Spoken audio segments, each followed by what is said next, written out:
Hello students, welcome to the channel. तो जैसा कि आप सभी को पता है कि हमने स्टार्ट किया हुआ है क्लास 11th अकाउंटेंसी का first chapter introduction to accounting, और इसमें हमने ऑलरेडी काफ़ी सारे लेक्चर्स कवर कर लिए हैं। आई होप वो सभी लेक्चर्स आप सभी ने बहुत अच्छी तरह देखे और समझ लिए होंगे। आज हम स्टार्ट करने वाले हैं अपने फर्स्ट चैप्टर का लास्ट लेक्चर, जो रिलेटेड है सिस्टम्स ऑफ अकाउंटिंग से। तो चलिए समझ लेते हैं कि क्या होते हैं सिस्टम्स ऑफ अकाउंटिंग। तो देखिए, हमारे पास यहाँ पर दो सिस्टम्स अवेलेबल हैं। एक होता है डबल एंट्री सिस्टम और एक होता है सिंगल एंट्री सिस्टम। तो पहले समझ लेते हैं कि भाई डबल एंट्री सिस्टम क्या है। तो देखिए, कहा गया है the system which recognizes and records both aspects of a transaction. और क्या कहा गया है, the double entry system has proved to be a scientific and complete system of accounting. तो क्या मतलब है इसका, ये देखना है। तो यहां पर अगर आप देखेंगे कि डबल एंट्री सिस्टम वो सिस्टम है जो दोनों एस्पेक्ट को रिकॉर्ड करता है एक ट्रांजैक्शन के। ट्रांजैक्शन हम पढ़ चुके हैं पहले भाई। ट्रांजैक्शन क्या होता है, लेन देन, है ना। एक ऐसा इवेंट जिसमें कुछ आ रहा हो आपके पास और कुछ जा रहा हो, उसको हम ट्रांजैक्शन कहते हैं। तो ये कहा जा रहा है कि डबल एंट्री सिस्टम जो है वो एक ट्रांजैक्शंस के दोनों ही एस्पेक्ट को रिकॉर्ड करता है। तो अब ये दो एस्पेक्ट कौन से हैं ये समझना चाह रहे हैं आप। तो किसी भी ट्रांजैक्शन के दो पहलू, दो एस्पेक्ट कौन से होते हैं, डेबिट एंड क्रेडिट। तो डेबिट और क्रेडिट दो एस्पेक्ट होते हैं किसी भी ट्रांजैक्शन के। जैसे एक कॉइन नहीं होता, सिक्का आपका, तो कॉइन की दो साइड्स होती हैं, एक होती है हेड और एक होती है टेल्स। तो हेड्स और टेल्स दो साइड्स होती हैं, दो पहलू होते हैं एक सिक्के के, ठीक है ना। तो यहां पर क्या है, इसी तरह से कि एक ट्रांजैक्शन के दो पहलू क्या है, डेबिट और क्रेडिट। इसको आसान करके समझते हैं कि भाई आप ये देखिए, सपोज कीजिए कि मैंने एक मशीन परचेज की, ठीक है ना, और ये मशीन जो है वो 25 लाख की है और ये मेरा बिजनेस है। तो अब आप ये देखेंगे कि जब मैंने एक मशीन परचेज की तो बिजनेस में मेरे पास क्या आ गया, मशीन मेरे पास आ गई, ठीक है ना। तो यहाँ पर इन लिख दे रहे हैं आसान समझने के लिए कि बिजनेस में आ गई, क्या आ गई, मशीन। और मेरे पास से क्या चला गया भाई, कैश चला गया ना 25 लाख। ये अमाउंट मेरे पास से चला गया तो आउट। तो इन एंड आउट दो एस्पेक्ट हो गए। ट्रांजैक्शन एक है मशीन खरीदना, लेकिन मशीन खरीदने में दो बातें हो रही हैं कि मशीन आ रही है और पैसा जा रहा है। तो कह रहे हैं भाई डबल एंट्री सिस्टम जो है ना वो दोनों ही एस्पेक्ट को रिकॉर्ड करेगा। मशीन आई तो उसको भी लिखेगा और कितना पैसा गया वो भी रिकॉर्ड किया जाएगा। तो जब मशीन आई उसको आप लिख लेते हैं डेबिट में, इसको हम DR से डिनोट कर देते हैं। और जो पैसा गया है आपके पास से उसको आप क्रेडिट में लिख देंगे, इसको हम CR से डिनोट करते हैं। तो देखा आपने कि एक ही ट्रांजैक्शन के, ट्रांजैक्शन क्या था, मशीन का आना, दो पहलू जो हैं, दो एस्पेक्ट जो हैं वो हमने यहाँ पर रिकॉर्ड किए। मशीन हो गई डेबिट और कैश हो गया क्रेडिट। ये डेबिट क्यों हुआ, क्रेडिट क्यों हुआ, इसके बारे में फ़िलहाल आप बिल्कुल भी परेशान ना होइए। स्पेशली चैप्टर आपका आएगा उसमें हम पूरा समझाएंगे। फिलहाल आप ये देखेंगे कि डबल एंट्री सिस्टम में दोनों चीज़ रिकॉर्ड कर रहे हैं। अगर मैं ये कह रहा हूँ कि भाई मैंने ये मार्कर ख़रीदा तो मार्कर मेरे पास आ गया और बदले में 25 रुपीज़ मेरे पास से चले गए, तो एक ही ट्रांजैक्शन था मार्कर को परचेज़ करना, लेकिन दो बातें हो रही हैं। कभी कभी क्या होता है कि आपने किसी से उधार लिया, आपने सपोज मिस्टर एक्स से उधार लिया। तो उधार जब लेते हैं तो आप कहेंगे भाई आपके पास आया ही आया है, गया तो कुछ नहीं है। बिल्कुल आपकी बात सही है, लेकिन होता क्या है कि पैसा तो मेरे पास आ गया लेकिन साथ में गया फिलहाल कुछ नहीं है, लेकिन एक जिम्मेदारी तो आ गई, एक लायबिलिटी तो मेरे ऊपर आ गई कि मुझे बाद में इन फ्यूचर वो पैसा रिटर्न करना है। तो ऐसा नहीं है कि सिर्फ पैसा लिया और काम ख़त्म। अब वो जिम्मेदारी जो आई है, वो लायबिलिटी जो मेरे ऊपर जनरेट हुई है, अब मुझे उसको रीपे करना है वो पैसा। तो खाली ऐसा नहीं हुआ कि भाई एक ही ट्रांजैक्शन में इसमें जो है एक ही एस्पेक्ट है, यहाँ पर भी दो एस्पेक्ट हैं। ट्रांजैक्शन तो एक है, लोन लेना, लेकिन एस्पेक्ट दो क्या है, फिलहाल पैसा आया है और बाद में मिस्टर एक्स को वापस करना है, ये जिम्मेदारी, ये लायबिलिटी जनरेट हो गई है। तो क्या हो रहा है यहाँ पर कि भाई डबल एंट्री सिस्टम में दोनों ही चीज़ें आप रिकॉर्ड करते हैं। आगे क्या कहा गया कि double entry system has proved to be a scientific and complete system of accounting. Scientific क्यों कह रहे हैं भाई? देखिए, साइंटिफिक वो चीज़ें होती हैं जिनको आप वेरीफाई कर पाएँ। साइंटिफिक कौन सी चीज़ें होती हैं? जिनको आप वेरीफाई कर पाएँ।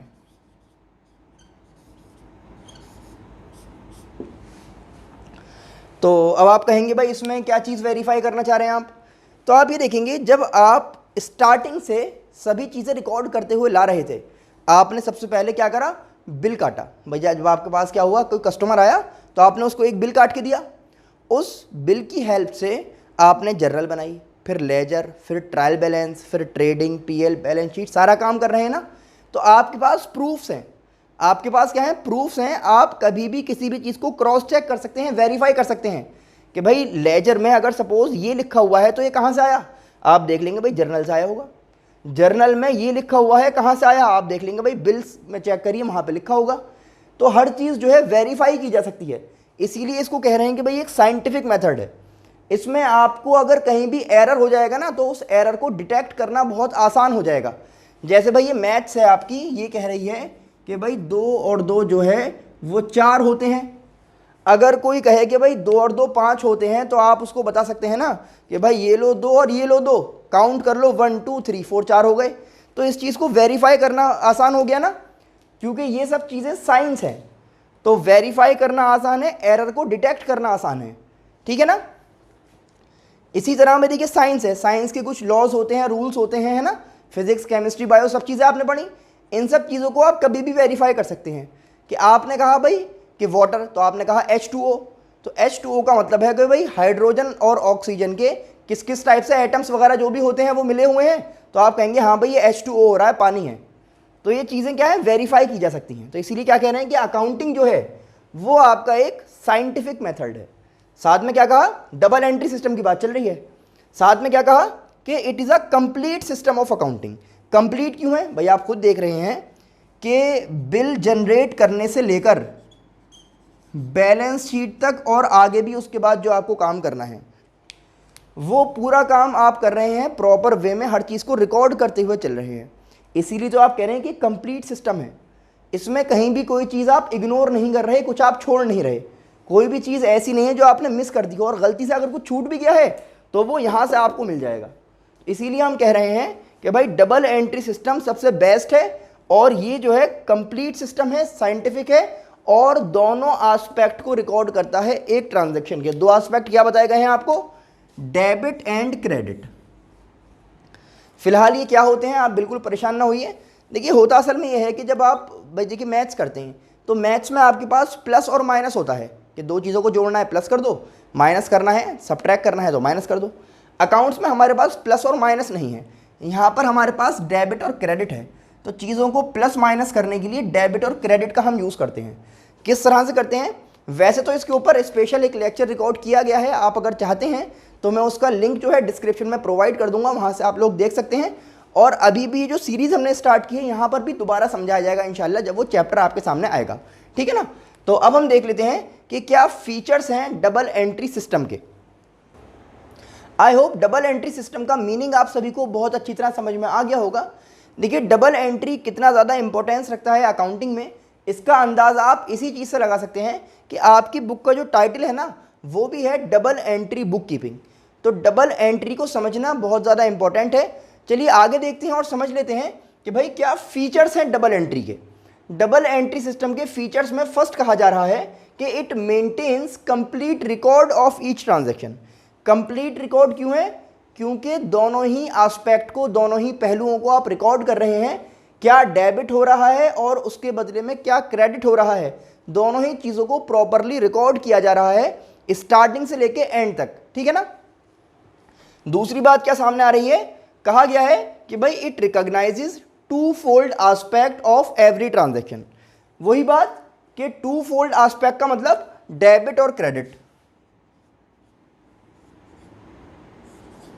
Debit and credit, her transaction में क्या डेबिट हो रहा है और क्या उसके बदले में क्रेडिट हो रहा है, ये आपको पहचानना है और उसके अकॉर्डिंग बिल्कुल सही जगह चीज़ों को आपको रखना है।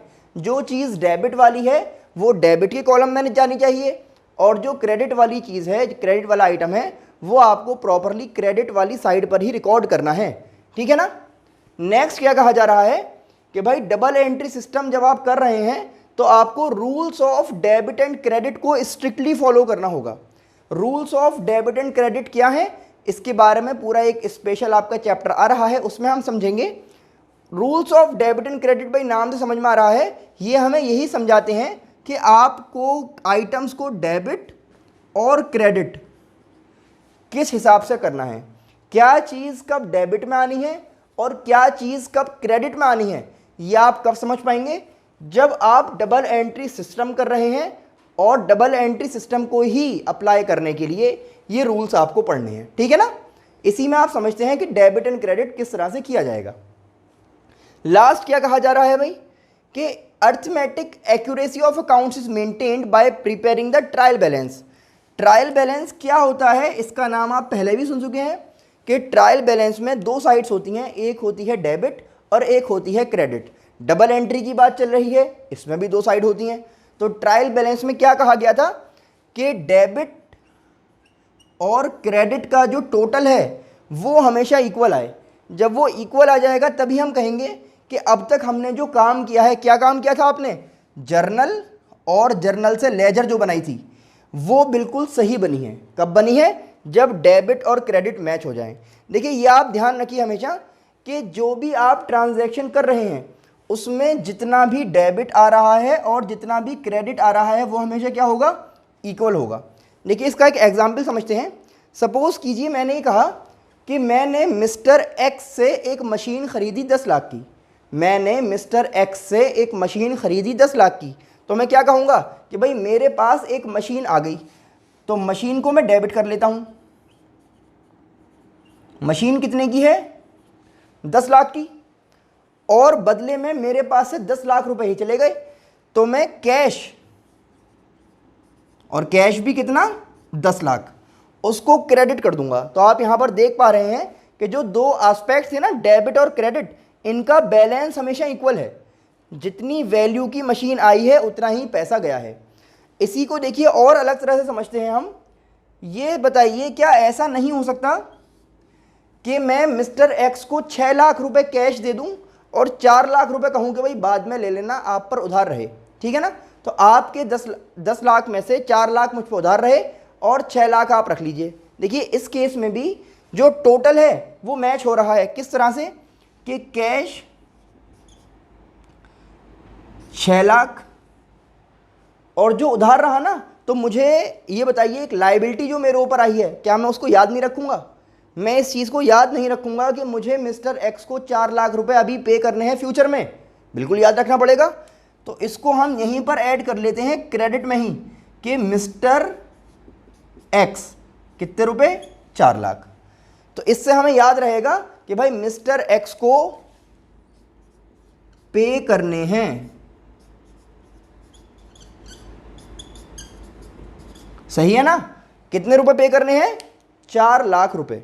तो देखिए यहां पर भी 10 लाख था, मशीन कितने की, 10 लाख की, और ये भी कितना हो गया, 10 लाख। तो जब दोनों एस्पेक्ट हमेशा बराबर चलेंगे, डेबिट और क्रेडिट का टोटल हमेशा बराबर चलेगा, तभी हमारा जो ट्रायल बैलेंस है वो मैच होगा। और ट्रायल बैलेंस मैच हो रहा है, इसका मतलब अब तक हमने जो काउंटिंग के जो स्टेप्स परफॉर्म किए हैं वो बिल्कुल सही हैं। और ये सब क्यों हो रहा है, क्योंकि हम डबल एंट्री सिस्टम को अप्लाई कर रहे हैं। अगर हम कोई एक एस्पेक्ट सिर्फ रिकॉर्ड करते, एक को रिकॉर्ड ना करते, तो ट्रायल बैलेंस कभी भी हम बना ही नहीं पाते, बना भी रहे होते तो मैच नहीं हो पाता। तो ये थे हमारे features of double entry system. तो चलिए अब स्टार्ट करते हैं next topic, stages of double entry system. तो जब हम कह रहे हैं कि भाई डबल एंट्री सिस्टम एक कंप्लीट और साइंटिफिक सिस्टम ऑफ अकाउंटिंग है, तो इसमें क्या क्या स्टेजेस हैं वो अब यहाँ पर समझ लेते हैं। तो 3 स्टेजेस यहाँ पर हमें मिलती हैं डबल एंट्री सिस्टम में। सबसे पहला काम होता है या सबसे पहली स्टेज होती है जर्नल मेंटेन करना। जर्नल क्या होती है ये आप लोग सभी पहले देख चुके हैं कि जो भी डे टू डे ट्रांजैक्शंस होते हैं उनको हम प्रॉपरली रिकॉर्ड करते हैं एक बुक में, जिसका नाम क्या बताया गया था, जर्नल। तो सबसे पहले ट्रांजैक्शंस को रिकॉग्नाइज करना और उनको रिकॉर्ड करना, स्टेज 1 में आ जाएगा, जिसको हमने कहा कि भाई जर्नल मेंटेन करना, ठीक है ना। उसके बाद हम चलते हैं स्टेज 2 की तरफ। और स्टेज 2 में हमने क्या किया था कि जो जर्नल में बहुत सारे नाम लिखे हुए थे उनको हमने क्लासिफाई करके लेजर्स में पोस्ट किया था। तो दूसरी स्टेज क्या होती है, पोस्टिंग इनटू लेजर्स, ठीक है ना। देखिए इसीलिए कहा जाता है कि जो भी लेक्चर्स आप लोग देख रहे हैं वो सीक्वेंस वाइज सारे लेक्चर्स आप एक एक करके अच्छी तरह से देखें और समझते हुए चलें। तो जो लोग प्रॉपरली सारे लेक्चर्स को देख रहे हैं और अच्छी तरह नोट्स प्रिपेयर कर रहे हैं उनको बिल्कुल समझ में आ रहा होगा कि जर्नल हमने कैसे प्रिपेयर की थी और उसके बाद यहाँ पर लेजर्स के बारे में क्या बात बताई गई थी, है ना। कि भाई जो भी चीज़ें लिखी हुई हैं जर्नल में, ये बहुत सारे ट्रांजेक्शन्स लिखे हुए थे। अब इसमें से आपको पर्टिकुलर लोगों के ट्रांजेक्शन्स को अगर अलग निकालना है तो पहले आप क्या करेंगे भाई, सारे जो मिस्टर एक्स हैं सपोज कोई, तो मिस्टर एक्स के नाम के इसमें जो जो ट्रांजैक्शन होंगे उनको आप जो है अलग निकाल लेंगे और अलग निकाल कर उनको आप एक जगह लिख देंगे। तो एक जगह कहाँ पर लिख देंगे, लेजर में। तो लेजर में हमने मिस्टर एक्स के नाम का ही पूरा एक पेज बना दिया था और ये जो यहाँ पर ट्रांजैक्शंस आपने अलग निकाले हैं वो सिर्फ जाकर मिस्टर एक्स के पेज पर आपने लिख दिए। इससे कभी भी अगर आपको ये देखना है कि भाई मिस्टर एक्स का क्या बैलेंस चल रहा है तो आपको जर्नल में जाकर नहीं ढूंढना पड़ेगा, क्योंकि अलग एक पेज पर स्पेशली मिस्टर एक्स के बारे में पूरा रिकॉर्ड रखा गया है। तो ये काम होता है सेकंड स्टेज में, डबल एंट्री की सेकंड स्टेज, ठीक है ना, जिसको हमने कहा लेजर्स को मेंटेन करना। सबसे पहले जर्नल बनाई गई और उससे क्या बनाई गई, लेजर। और लेजर करने के बाद लास्ट में जो काम आ रहा है वो होता है preparation of final accounts, final accounts को मेंटेन करना। अच्छा, इस बात को आप लोग समझ लें कि जब आप लेजर बना रहे हैं तो लेजर के बाद ही फौरन आप जो बनाते हैं ट्रायल बैलेंस,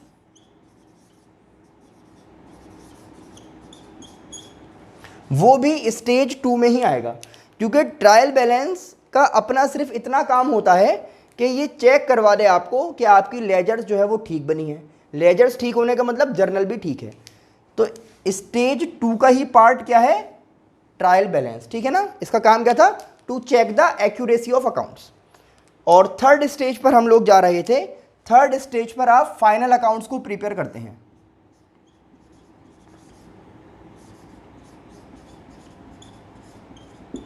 फाइनल अकाउंट्स में क्या आता है भैया आपका, फाइनल अकाउंट्स में आपका आता है ट्रेडिंग एंड पीएल अकाउंट और बैलेंस शीट, ठीक है ना। तो क्या क्या होता है भाई, ट्रेडिंग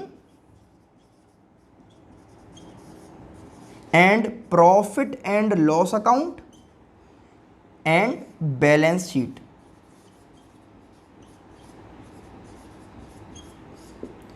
ये सभी चीजें जो है फाइनल अकाउंट्स का पार्ट है।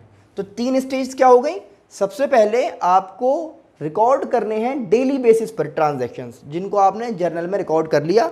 ये हो गई हमारी स्टेज नंबर 1। उसके बाद आपने क्या किया कि कैटेगरी वाइज उनको क्लासिफाई करते हुए आपने जो अलग अलग लोग हैं, मिस्टर एक्स हो गए, मिस्टर वाई हो गए, जो भी लोग हैं सबके नाम का आपने अलग अलग एक पेज बनाया और सबका रिकॉर्ड जो है आपने अलग अलग मेंटेन किया। ये काम आया लेजर में। लेजर्स प्रिपेयर करने के बाद आपने ट्रायल बैलेंस बनाया। ट्रायल बैलेंस का क्या काम था कि इसमें 2 साइड होंगी, डेबिट और क्रेडिट, और इनका जो लास्ट में टोटल आएगा वो टोटल दोनों का बराबर होगा। इससे हमें ये पता लग जाएगा कि अब तक का हमारा काम जो है वो सही हुआ है। और फाइनली जब हमें भाई ये तसल्ली हो जाएगी कि अब तक का काम ठीक है, फिर हम आगे चलेंगे स्टेज 3 की तरफ और हम प्रिपेयर करेंगे फाइनल अकाउंट्स। फाइनल अकाउंट्स में क्या क्या आ जाएगा, trading and PL and balance sheet. Trading PL से आपको प्रॉफिट पता लग जाएगा और बैलेंस शीट से आपको फाइनेंशियल पोजीशन पता लग जाएगी। ये थी हमारी 3 stages of double entry system.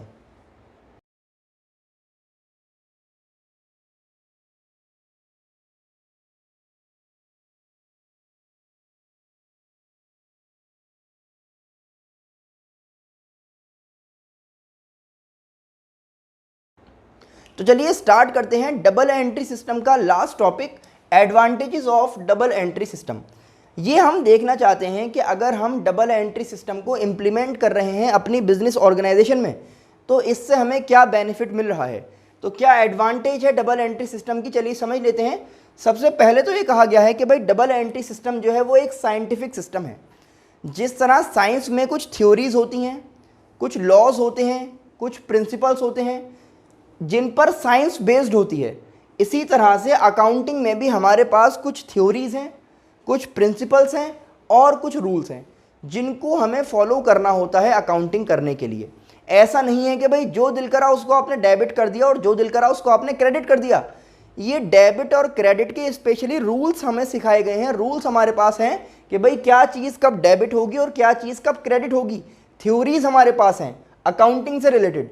इसीलिए हम ये कह रहे हैं कि भाई अकाउंटिंग जो है जब आप डबल एंट्री सिस्टम से करेंगे तो वो आपकी बेस्ट होगी, क्योंकि डबल एंट्री सिस्टम क्या है, वो एक साइंटिफिक सिस्टम है, ठीक है ना।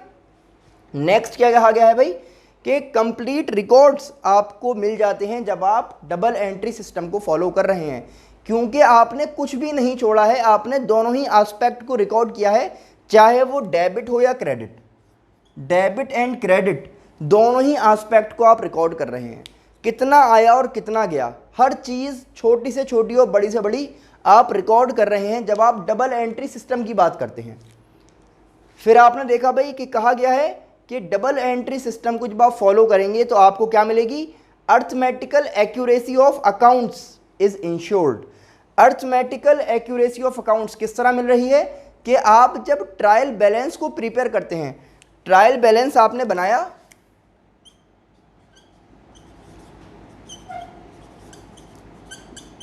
और उसमें जो टोटल्स हैं डेबिट और क्रेडिट के वो आपके इक्वल आ जाएंगे। तो जब आपकी डेबिट साइड और आपकी क्रेडिट साइड इक्वल आ जाती है ना, तो आपको ये पता लग जाता है कि हमारा जो अब तक का अकाउंटिंग का प्रोसेस चल रहा था उसमें सब कुछ मैथमेटिकली बिल्कुल ठीक हो रहा है, क्योंकि दोनों साइड्स हमारी इक्वल आई हैं। तो ये जब ही तो आप चेक कर पाए जब आप डबल एंट्री, डबल का मतलब दोनों एस्पेक्ट को रिकॉर्ड करते हुए चल रहे हैं, डेबिट और क्रेडिट, वरना कैसे आप इसको मैच कर पाते कि भाई सही हुआ है या नहीं हुआ। नेक्स्ट देखिए यहां पर कहा गया है डिटरमाइनिंग प्रॉफिट एंड लॉस। तो डबल एंट्री सिस्टम किस तरह से प्रॉफिट और लॉस आपके लिए पता लगा रहा है। देखिए जब आप डबल एंट्री सिस्टम करते हैं तो उसमें आप ये तो आपको पता है कि भाई trading and PL account prepare कर रहे हैं। तो जब आप trading and PL account prepare कर रहे हैं तो वो भी डबल एंट्री के बेस पे ही है, क्योंकि आप ये रिकॉर्ड करते हुए चलते हैं कि भाई पूरे साल में मेरा कितना खर्चा हुआ और पूरे साल में कितनी इनकम हुई। तो आप प्रॉपरली रिकॉर्ड कर रहे हैं, छोटे से छोटे और बड़े से बड़ा, सारे खर्चे एक तरफ और सारी इनकम्स एक तरफ, ठीक है ना। कुछ भी आप इग्नोर नहीं कर रहे, क्योंकि यहाँ पर बात हो चुकी है कि भाई कंप्लीट रिकॉर्ड्स आप मेंटेन कर रहे हैं, इसीलिए आपका जो प्रॉफिट या लॉस है ना वो भी बिल्कुल एग्जैक्ट और एक्यूरेट आपको पता लग जाएगा। फिर हम आगे चलते हैं। भाई क्या कहा गया कि भाई knowledge of financial position, financial position की नॉलेज किस तरह मिली थी आपको, बाय प्रिपेयरिंग बैलेंस शीट। और हमने ये पढ़ा है कि भाई बैलेंस शीट में क्या होते हैं, एसेट्स और लायबिलिटी लिखे हुए, और ये दोनों ही बराबर आने चाहिए। बैलेंस का मतलब समझ में आ रहा है कि भाई एसेट्स और लायबिलिटी बराबर आ जाएं। तो एसेट्स और लायबिलिटी भी कब बराबर आएंगे, जब आप हर चीज़ को प्रॉपरली रिकॉर्ड करते हुए चल रहे होंगे ड्यूरिंग द ईयर।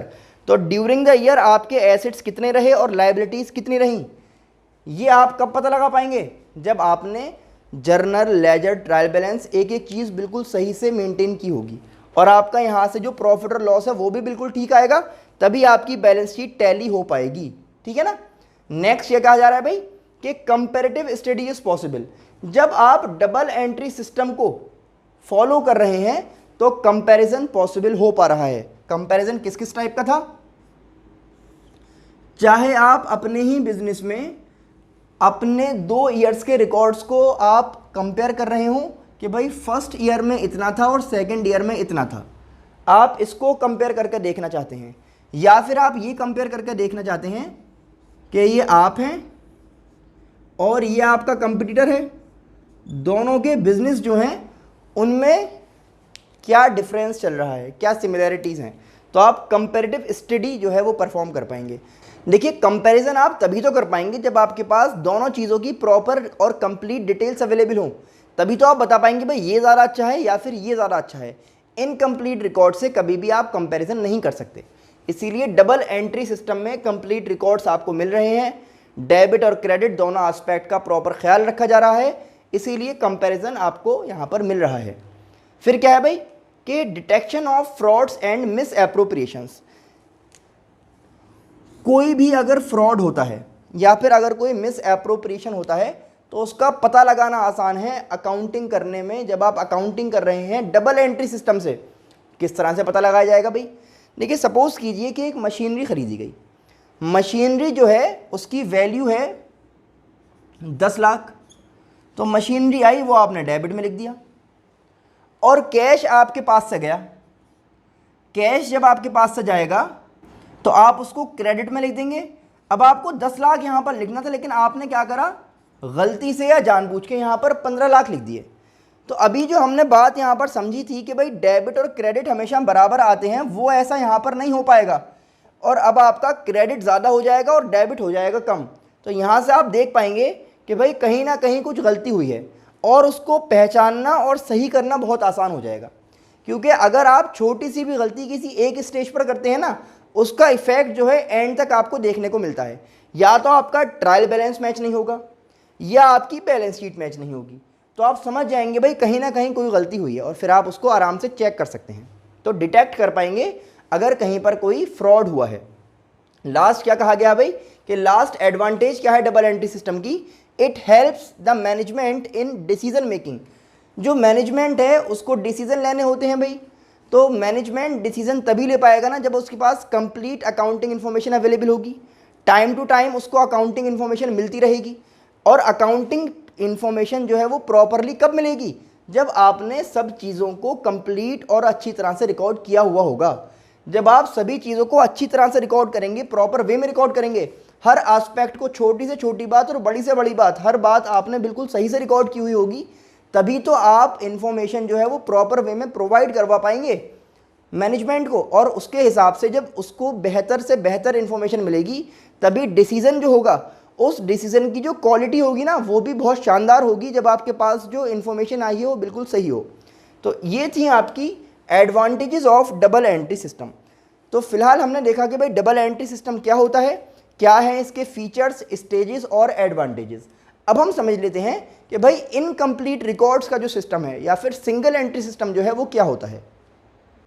तो चलिए अब समझ लेते हैं कि भाई सिंगल एंट्री सिस्टम क्या है। देखिए, जैसे अभी आपने डबल एंट्री सिस्टम को समझा, उसमें क्या था कि वहाँ पर ड्यूअल एस्पेक्ट को रिकॉर्ड करने की बात हो रही है कि आपको डेबिट और क्रेडिट दोनों ही एस्पेक्ट को रिकॉर्ड करना होता है। सिंगल एंट्री सिस्टम में ऐसा कुछ नहीं है। यहाँ से नाम से भी आप समझ सकते हैं सिंगल एंट्री, यानी कि जो आपके दो एस्पेक्ट्स हैं ना, डेबिट और क्रेडिट, ज़रूरी नहीं है कि आप दोनों ही एस्पेक्ट को रिकॉर्ड करें। ये डिपेंड करता है उस ट्रेडर पर, उस बिजनेसमैन पर, कि उसके हिसाब से जो उसे इंपॉर्टेंट लगता है ना, वो सिर्फ उस वाले एस्पेक्ट को रिकॉर्ड कर लेता है, वो दोनों चीज़ों पर फोकस नहीं करता। तो यहाँ से आप समझ पा रहे हैं कि अगर आप दोनों चीज़ों को रिकॉर्ड नहीं करेंगे तो वो सिंगल एंट्री कहलाएगा। अगर आप दोनों ही चीज़ों को रिकॉर्ड करेंगे प्रॉपरली तो वो डबल एंट्री है। तो जो आपके छोटे बिजनेसमैन होते हैं, जो छोटे ट्रेडर्स होते हैं, जो इस चीज़ में इंटरेस्टेड नहीं होते कि भाई मुझे साल के एंड में जाकर पता लगे कि मेरा प्रॉफिट कितना हुआ, वो लोग जो रोज़ कुआं खोदने वाले और रोज़ पानी पीने वाले होते हैं, रोज़ मेहनत करके रोज़ कमाने वाले होते हैं, वो लोग क्या चाहते हैं कि भाई रोज़ का पता लग जाए कि भाई रोज़ का हमारा कितना प्रॉफिट हो रहा है, क्या अर्निंग आ रही है। तो वो लोग पूरे साल का वेट नहीं करते, तो वो सिर्फ सिंगल एंट्री सिस्टम पर काम करते हैं। तो क्या करते हैं कि भाई जो उनको इंपॉर्टेंट लगता है उस एस्पेक्ट को रिकॉर्ड कर लेते हैं। तो वो सब चीज़ें प्रॉपरली मेंटेन नहीं करते। क्या करते हैं वो लोग कि सिर्फ पर्सनल अकाउंट या फिर कैश बुक को मेंटेन कर लेते हैं। अब पर्सनल अकाउंट की जो बात हो रही है, तो ये पर्सनल अकाउंट क्या है? देखिए, पर्सनल, पर्सन से रिलेटेड, तो पर्सन्स को कौन होगा भाई? राम, श्याम, मोहन, सोहन, ये लोग पर्सन होते हैं। तो आप क्या करते हैं कि सिर्फ इनके नाम से एक एक अकाउंट खोल लेते हैं, जिसका आपने वर्ड सुना है खाता। तो राम का एक खाता चल रहा है, मोहन का एक खाता चल रहा है। तो वो लोग आए भाई, इन्होंने इतना उधार खरीदा, वो आपने लिख दिया, इतने रुपए ये दे गए, वो आपने लिख दिया। तो इस टाइप से सिर्फ ट्रेडर के हिसाब से जो इंपॉर्टेंट इन्फॉर्मेशन है वो क्या है कि भाई इन्होंने मुझसे कितना सामान लिया, कितना पैसा दे दिया, इतना उधार बचा, वो लिख दिया। तो पर्सनल अकाउंट्स को मेंटेन कर लेते हैं, और साथ में वो और क्या करते हैं कि कैश बुक को मेंटेन कर लेते हैं। तो देखिए, कैश बुक में यहाँ पर आप क्या रिकॉर्ड करते हैं? कैश बुक आप मेंटेन करते हैं और कैश बुक में आप ये रिकॉर्ड कर लेते हैं कि भाई मेरे पास कितना पैसा आया है और मेरे पास से कितना पैसा गया है। तो आपको ये पता लग जाता है कि भाई फ़िलहाल मेरे पास इतना पैसा होना चाहिए। भाई पूरे दिन में भाई बहुत सारे कस्टमर आए, तो किसी ने कुछ आपको पैसा दिया, आपने किसी को कुछ पैसे दिए, तो ये सब होता रहता है। तो लास्ट में आपको ये पता लग जाता है कि भाई फ़िलहाल मेरे पास गले में, मेरे लॉकर में इतने रुपए होने चाहिए। तो जो यहाँ बैलेंस लिखा होता है उसको आप वहाँ से मैच कर लेते हैं, उसमें खुश हो जाते हैं, भाई ठीक है भाई बराबर आ रहा है। बराबर नहीं आ रहा तो टेंशन वाली बात है, कैसे चेक करें। तो क्या करते हैं, पर्सनल अकाउंट, लोगों के नाम के खाते और कैश बुक मेंटेन कर लेते हैं कि भाई कितना पैसा आया और कितना पैसा गया, इसका हिसाब कम से कम मुझे मिल जाए। किसकी बात हो रही है, सिंगल एंट्री सिस्टम की।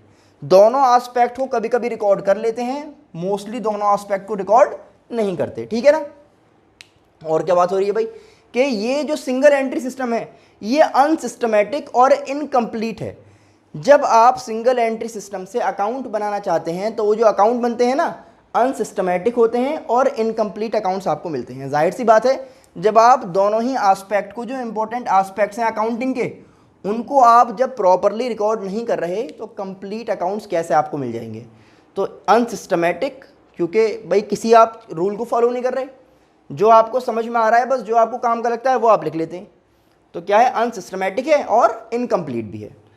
क्योंकि आप दोनों ही एस्पेक्ट को रिकॉर्ड नहीं कर रहे, तो जैसा कि आप डबल एंट्री सिस्टम में ट्रायल बैलेंस बना पा रहे थे और ट्रायल बैलेंस बना के आप ये चेक कर पा रहे थे कि आपके जो अकाउंट्स हैं वो प्रॉपरली बने हैं या नहीं, आप उसमें एक्यूरेसी चेक कर पा रहे थे, वो सिंगल एंट्री सिस्टम में पॉसिबल नहीं है। क्योंकि जब आपके पास डेबिट और क्रेडिट पूरे रिकॉर्डेड नहीं है तो उनको बैलेंस होने का सवाल ही पैदा नहीं होता, ठीक है ना। और जब ट्रायल बैलेंस नहीं बन पा रहा तो ट्रायल बैलेंस के बाद की तो स्टेज होती है प्रॉफिट एंड लॉस अकाउंट बनाना, ट्रेडिंग अकाउंट बनाना। तो जब यही आपके पास नहीं है तो ना आप प्रॉफिट एंड लॉस अकाउंट बना सकते और ना ही आप बैलेंस शीट बना सकते। तो आप लोग देख पा रहे हैं कि सिंगल एंट्री सिस्टम में आप कुछ भी चीज़ें प्रॉपरली नहीं कर सकते और ये आपको करना भी नहीं है। क्योंकि ये काम कौन कर रहा है, जो छोटे मोटे ट्रेडर होते हैं और वेंडर होते हैं। और आपको जो यहाँ पर सिखाया जाएगा पूरी बुक में, वो डबल एंट्री सिस्टम सिखाई जाएगी, बुक के फर्स्ट पेज से लेके लास्ट पेज तक। और जब तक भी आप कॉमर्स पढ़ेंगे स्पेशली, तो आपको कौन से सिस्टम पे काम करना है, ड्यूअल एंट्री सिस्टम पे आपको काम करना है। सिंगल एंट्री सिस्टम जो है वो इतना ज़्यादा आपको नहीं पढ़ाया जाएगा। आपकी बुक में भी सिर्फ 1-2 चैप्टर आपको मिलेंगे जो सिंगल एंट्री सिस्टम पे हैं। वो भी क्यों पढ़ाए जा रहे हैं कि अगर आपके पास जो रिकॉर्ड्स हैं वो सिंगल एंट्री पर बेस्ड हैं तो उनको आप डबल एंट्री सिस्टम में किस तरह से कन्वर्ट करेंगे। तो ये समझ लीजिए कि सिंगल एंट्री सिस्टम नहीं पढ़ाया जा रहा, बल्कि ये पढ़ाया जाएगा कि सिंगल एंट्री सिस्टम में अगर रिकॉर्ड बने हुए हैं तो उनको डबल एंट्री सिस्टम में कैसे कन्वर्ट किया जाए। क्योंकि बिना डबल एंट्री सिस्टम में कन्वर्ट किए ना ही प्रॉफिट एंड लॉस अकाउंट बनता है और ना ही बैलेंस शीट बनती है, जो अकाउंटिंग करने का मेन मकसद होता है कि भाई प्रॉफिट और लॉस पता लग जाए और फाइनेंशियल पोजीशन पता लग जाए। तो आई होप आपको समझ में आ गया होगा कि भाई डबल एंट्री सिस्टम और सिंगल एंट्री सिस्टम क्या होते हैं और इन दोनों में क्या डिफरेंस है, और सबसे ज़्यादा इंपॉर्टेंट कौन सा है ये भी आपको समझ में आ गया होगा कि डबल एंट्री सिस्टम सबसे ज़्यादा इंपॉर्टेंट है और सिंगल एंट्री सिस्टम इतना ज़्यादा इंपॉर्टेंट नहीं है, आपके पढ़ाई के पर्पज़ से भी और रियल लाइफ में भी। तो इसी के साथ कंप्लीट होता है हमारा चैप्टर नंबर 1। आई होप आपको समझ में आया होगा। अब आपको करना क्या है कि इन सभी चीज़ों को बहुत अच्छी तरह देखें और समझ लें, अपने नोट्स प्रिपेयर करते रहें, अपने फ्रेंड्स को भी ज़रूर शेयर कर दें, चैनल को सब्सक्राइब करना बिल्कुल भी ना भूलें। हम मिलते हैं आपसे नेक्स्ट लेक्चर में। Thanks for watching.